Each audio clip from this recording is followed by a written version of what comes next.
Hey folks, how you all doing? So today I thought I would rank all of Bruce Springsteen's 21 studio albums.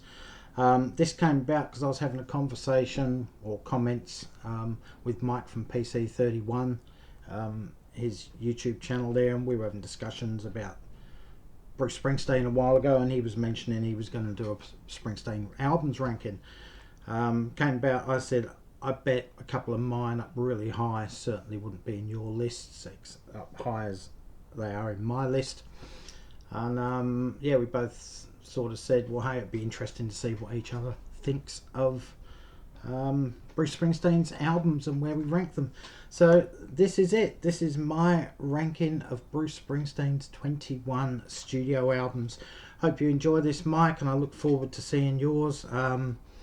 Don't go any further with this video. If you want to put yours up first and get a huge ass surprise, that's not a problem to me. But yeah, I just can't wait to see yours, and I hope you get a couple of surprises from mine also. So at number 21 on the list, I have this one, We Shall Overcome, the Sega Sessions. I get that Bruce has an affinity with folk music and protest songs, etc., and songs about the land and, you know, the working class oppressed man. I get it. So I get his fascination with Peter Seeger's material and the traditional folk songs that Peter Seeger sung. Unfortunately, I'm not a fan of Peter Seeger, sorry, or his out there commie attitude, basically. Don't care for him at all, and I don't care for this album because of that. Number 20 on the list, I've got High Hopes. Several tracks on here were not written by Bruce, and it's a weird release because they're not actually, a lot of these aren't actually brand new songs. They're songs that were written and released various times during his career, or not released, or sung live. So he's reworked and reimagined these songs anyway, from his back catalogue. Tom Morello plays a huge part on this album, and it just doesn't sound like Bruce Springsteen to me, sadly. At times it just sounds more like Tom Morello's work, so not a fan of this one neither. At number 19 on the list, I have Western Stars. This has a vibe somewhere between Nebraska and the Ghost of Tom Joad. Only with its solemn, dark, dour themes. But the songs aren't in the same quality as those two albums, in my opinion. There's 4 or 5 really good songs on this album, but the rest of it is just average Springsteen, but I do like this one. The previous 2 I mentioned I don't like, but yeah, this is the weakest album of his that I do like. If I was doing a ranking of his album covers, this would be pretty close to the top. Absolutely fabulous. Before I go any further, the reason I'm going to show all of these in CD, except for one in vinyl, is because, as most of you know, I've moved recently. A lot of stuff is still packed up. Don't know where half my vinyl is, and I'm not going through tubs and tubs looking for vinyl records when I've got CDs in boxes that are pretty well, you know, in alphabetical order. So I just grabbed the CDs on this occasion. So at number 18, I have Lucky Town. This was a companion piece to Human Touch, as both were released on the same day. A lot of the songs on here to me sound half-baked and rushed. They're not really finished, in my opinion. I think he probably could have taken a little bit more time, really polished these up, either musically, production-wise, vocally, lyrically, whatever. It makes no difference. But they just sound half-baked. Probably not good enough to be a double album with Human Touch, but they certainly could have made a lot more of these songs better than what they ended up on this album. But it is, as I said, you know, I do like this album. It is passable. Number 17 on my list, I have his most recent album, Only the Strong Survive. It's the second covers album for his career. The first one was the Sega Sessions, which I mentioned earlier. This one is R&B, soul songs from the 60s and 70s, obviously stuff that either influenced him as a youngster growing up with the 60s material, or stuff he just really, really liked. I think his voice does work really well on a lot of these tracks. The tracks themselves do work really well to a point, but it's a lot of the same without anything actually, outstanding. But it's a good album. Don't get me wrong, it is a good album. I also like the fact that he's picked a lot of more obscure R&B songs from the 60s and early 70s, and I'm a big fan of R&B, and I didn't know probably, I don't know, 4, maybe 5 of these songs. So that's really, really good for a diehard fan of R&B not to know some of these songs. So kudos for Bruce for doing that. He could have just stuck with straightforward bloody hits, R&B, soul, Motown hits, Stax hits, whatever. But he really did a good job on this. But yeah, covers albums really aren't my thing overall. Next on the list, we have the only Springsteen album I could find at this stage, only because it was a recent purchase over the last couple of years, and I know where a lot of my recent purchases are. I don't own this one on CD anyway. Letter to You. This was apparently recorded live in the studio. There were no demos done. It was all pretty much laid down. A lot of it was laid down in one take, maybe 2 takes. There's very few overdubs on this. So it sounds very rough, ragged and raw, which is the Springsteen I do like. The problem is the songs aren't as good as they could be, but I get what he was trying to achieve with this album. There are 3 songs off this album. I can't think of them off the top of my head right now, but they were written circa 73, 74. Never got released on any albums, so he's re-recorded them and used them on this album. So I call this his personal album, his real mortality album, because there's a lot of songs on here about getting old, aging gracefully or not so gracefully, looking back at your life and what regrets you had and things that you could have done different, and mortality. So it is a pretty good album. It's just probably not as good as it could have been at this stage of his career, but nevertheless still a good album by Bruce Springsteen. Next up at number 15, I used to really love this album. I don't quite love it anymore, but at 15 I have Wrecking Ball. It's not political, but it's got leanings towards that way. It's certainly got a social conscience attached to it. It's motivated by the global financial crisis and the US government's lack of help and assistance, or immediate help and assistance to those suffered with the effects of Hurricane Katrina down in Louisiana. It's an angry album.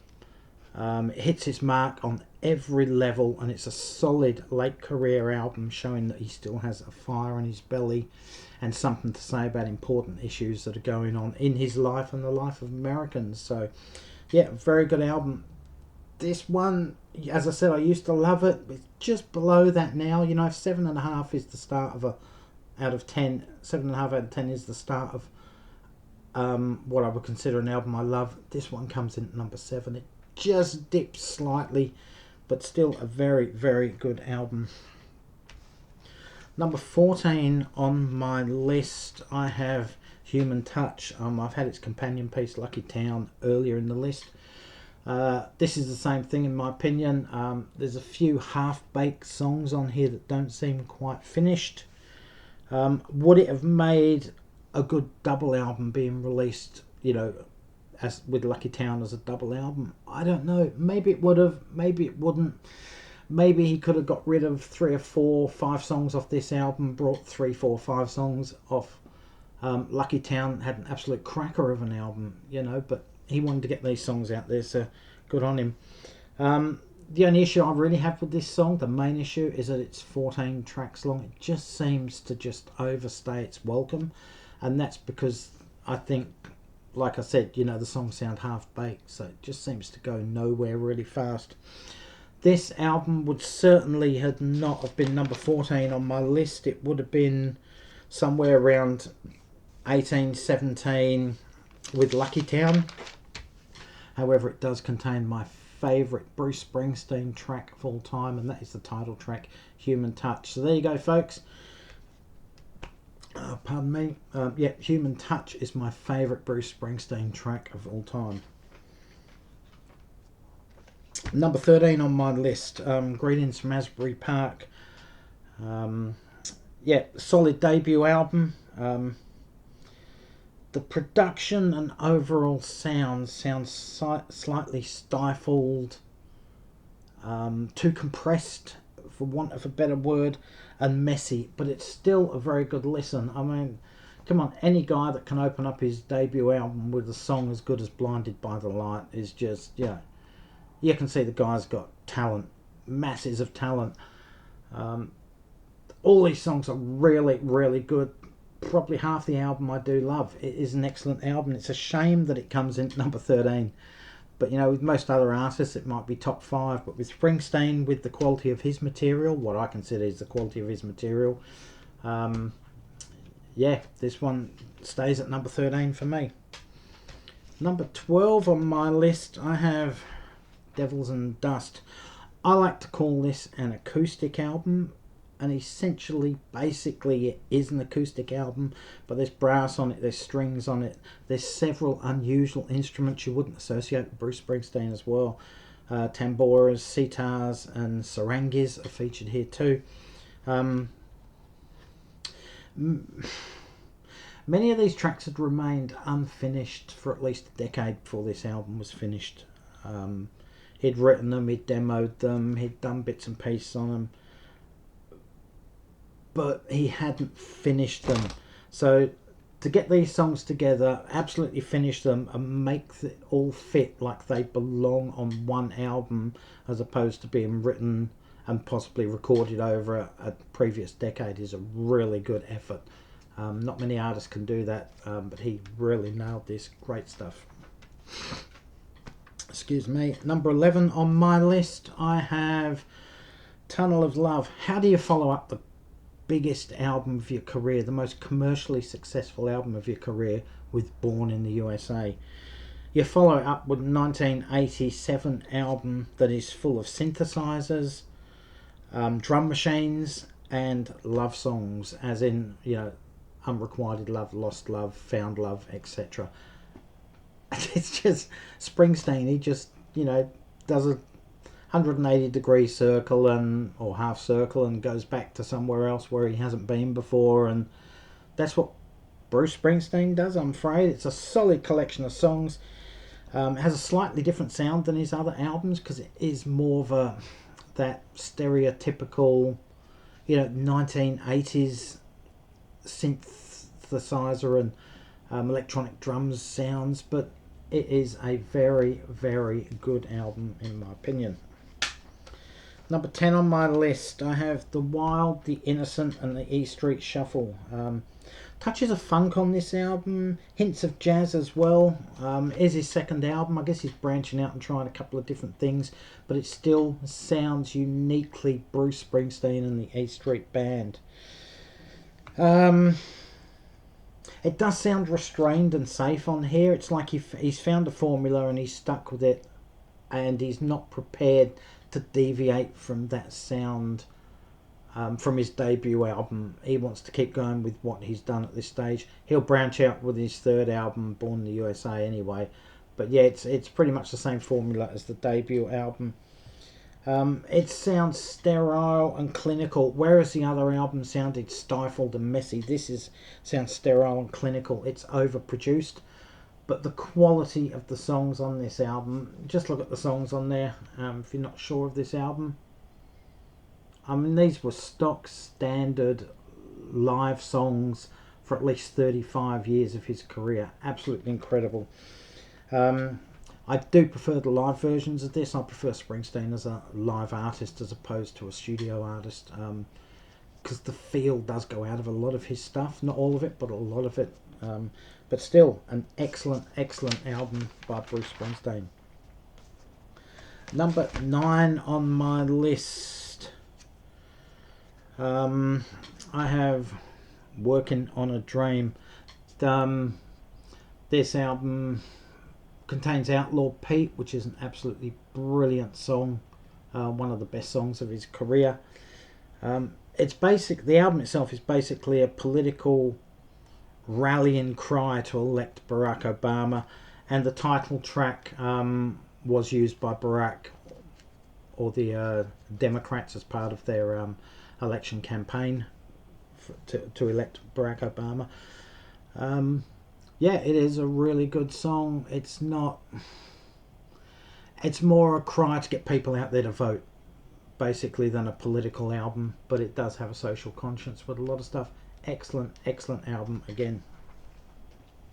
Number 8, this might surprise some people. A lot of people don't like this album. I think it's really good. Magic.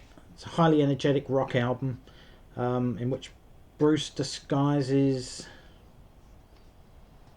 his disappointment with the way society is going at that particular stage of his life and American society, with strong, upbeat rock sound. So you don't hear the entire messages of the lyrics and what he's saying, but you're more focused on the upbeat sounds of the music. That first single off the album, Radio Nowhere, you wouldn't even know it was Bruce Springsteen. Initially, when you hear it, you wouldn't know until you really listen to the voice and you go, oh my god, that's Bruce Springsteen, because it has a totally different rock vibe than you would expect from Bruce Springsteen. But a great album nonetheless. Number 7 on my list, I have The Rising. This one was written and recorded in the fallout and wake of 9/11, so the subject matter refers to that event quite a lot, and the feelings of Americans at the time. I think there's too many songs on this album. There's 1, 2, 3, 4, 5. Oh, it'd be easier doing it on here, I think. Yeah, there's 15 tracks on here. They're all really good songs. I just think it's a couple of tracks too long. I don't like Bruce Springsteen when he has more than 10 or 11 tracks on an album. It just seems to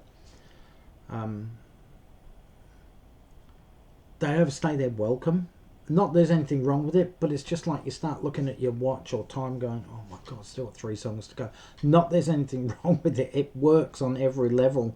It's just that they just seem to go too long.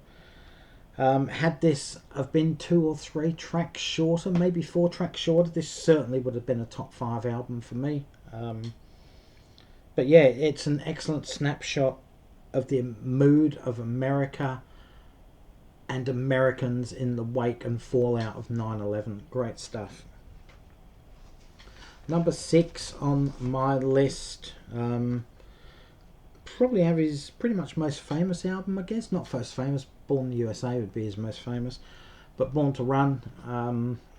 Yeah, excellent collection of tracks. His songwriting has improved markedly over his first 2 albums, even though the songwriting was excellent on those first 2 albums.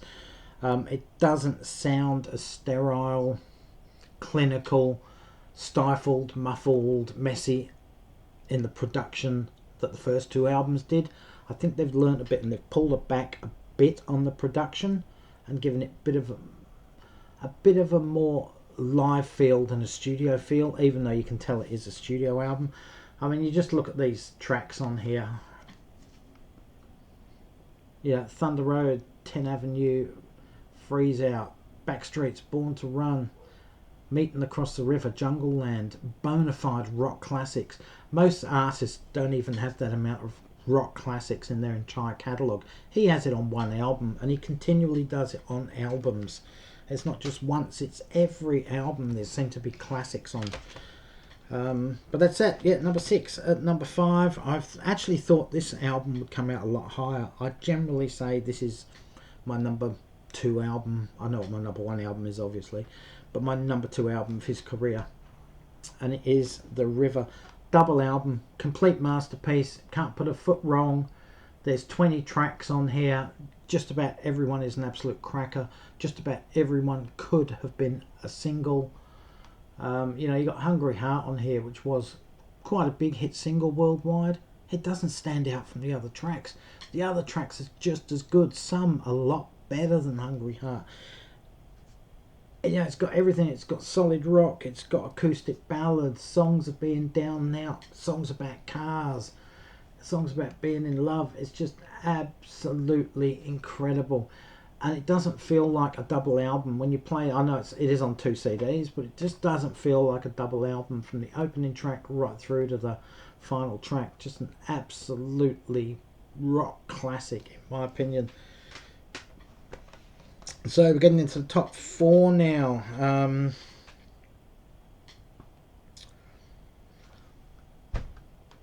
Number 4, Darkness on the Edge of Town. Full of ballads and raunchy, high voltage rock and roll on here. It's the perfect follow-up album to follow up Born on the Run, which was absolutely, yeah, every critic loved it back in the day. So to follow it up with an album that's even better, that's Springsteen. You know what I mean? It's like, come on. The guy's an absolute rock genius. He's an absolute brilliant songwriter. Just, again, like The River, every song is an absolute cracker on here. Badlands, Adam Raised a Cain, Candy's Room, Racing in the Street, Promised Land, Streets of Fire, and the title track itself, absolutely brilliant. These were live standards for decades, these songs. Absolutely brilliant stuff. At number 3 on my list, the one I guess everyone's been waiting for, Born in the USA. This is his commercial sellout album, I guess you'd call it. Totally radio friendly. What did he have? Probably 6 or 7 hits off this album. I mean, major hits worldwide. It's radio friendly. It's almost poppy at times. It's almost danceable, with Cover Me and Dancing in the Dark. They're almost dance songs that you'd get. Well, they were. We used to hear them at discos back in the day and nightclubs, But it's still a Springsteen album through and through. He's done really well with this album. He's made a commercially pop, radio-friendly sounding album, and yet he still managed to maintain his core fans, his die-hard fans with this album. Absolutely brilliant. Again, every song is an absolute cracker on this album. There's not a bad song on here. It's just absolutely brilliant. In fact, the songs I probably don't love on this album are Dancing in the Dark, maybe Cover Me, but the rest are absolute crackers. But they're still good songs in their own right. Number 3 for me. So that leaves 2. Springsteen diehard fans will know what my final 2 albums are. One of them is gonna be a real eyebrow raiser for a lot of you, because I know it ranks really low amongst a lot of people. Number 2 on my list, Nebraska, an acoustic album. It sounds bleak, it sounds stark and windswept, just how I would imagine Nebraska to be like, and exactly how the album cover is. The album cover sums up the album perfectly. It's bleak, it's sparse, there's just nothing there. Apparently these songs were all demo versions that Bruce had recorded basically on his own, and they decided to release them as they were. Apparently there is an unreleased version of this album with the E Street Band's version of these songs. Would love to hear that. I'd love a box set to come out at some point. I'm sure that'd be absolutely brilliant, hearing what the E Street Band could have done with these songs to make them E Street Band songs, as opposed to the sparseness and the bleak mortality, I guess you might say, with a lot of these songs. Because a lot of these songs on here are about outsiders in life. They're about criminals. They're about mass killers. They're about death. People getting life sentences in jail, and it's just brilliant. Wife beaters, and it is a really, really solid album. It's just absolutely, I can't say enough about this album. It's probably my most played Springsteen album, and it is the one, along with The River, that I actually recommend people to listen to get a real vibe of what Bruce Springsteen is all about. So you are Nebraska at number 2. My number 1 album, I've basically got one sentence to say about this album, and that sentence sums it up perfectly. But my number 1 Bruce Springsteen studio album of all time is the Ghost of Tom Joad. Bet you weren't expecting that, folks. But anyway, I never used to like this album. It took me a good 3, 4, maybe 5 years even to start liking it after I got it. I just didn't get it, for want of a better word. It's a bit like Paul Weller's album Sonic Kicks, for example. For nearly a decade I couldn't stand the album. Then it just clicked with me about a year and a half ago, and it's like, wow, what an absolute masterpiece. One of the greatest things he ever did.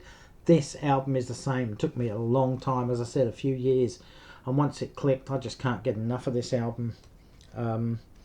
What I've written about it here sums it up.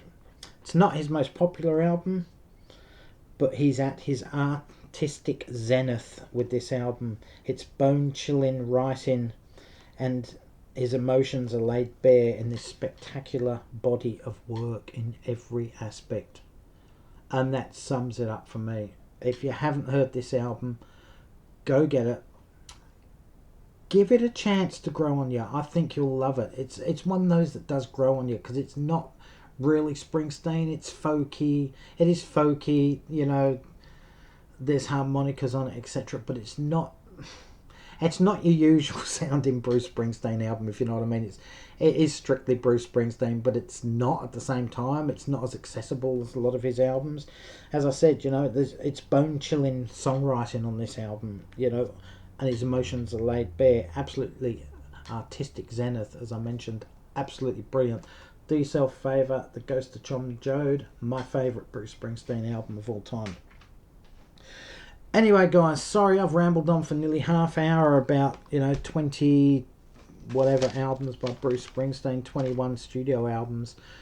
Let's hope he's got a couple more in him before he eventually retires. Leave your comments in the section below. What do you think of Bruce Springsteen? How do you rate his albums? Are you a fan of Springsteen in general?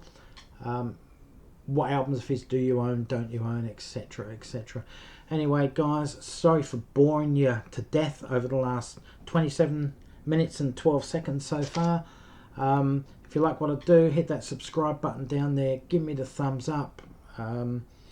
Stay safe. Take care. All for now. Oh, by the way, my lovely partner Lynn, who is my little Linda Ronstadt lookalike, has told me I need to smile a lot more in my videos. She watches them and analyses them, and basically tells me what I'm doing wrong. She's really into music as well. So yeah, I've been told I have to smile a lot more in my videos. So stay safe, take care, all for now. Catch you around, guys. See you later. Bye, Lynn. Love you.